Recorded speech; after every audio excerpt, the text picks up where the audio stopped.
So, after 10 minutes, binalikan natin yung niluto natin. And kung makita nyo, kumukulo na siya. Ayan. Nag-golden brown na. So, malapit na yan. So, time na para set aside natin para yung sa taas maano din, ma-absorb din yung lasa. Sana all.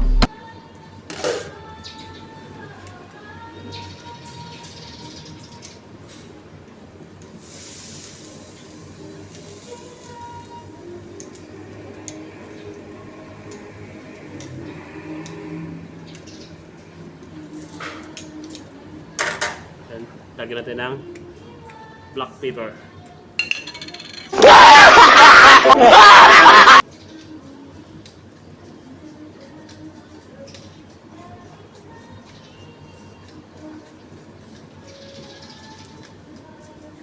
So, okay na yan.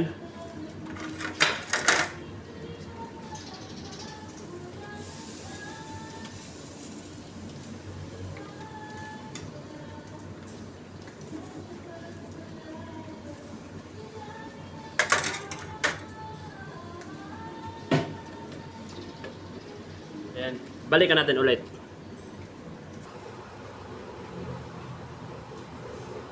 So guys, lumipat tayo dito sa loob kasi doon sa labas umulan. So sabi ko nga kanina, hindi ulan ang hadlang sa mga content natin. So content na lang yung sabaw. Ayan, kumukulo na. Pinapalambot ko lang yung mga buto-buto. Balikan natin after 5 minutes. Sana all. So, ayan mga kapugi, after 5 minutes, luto na yung adobo natin. With pineapple juice. Ayan siya. Yan. Aparaisan natin yan ng kanin. Oh my God! Wow! So, tapos na yung pagluto natin.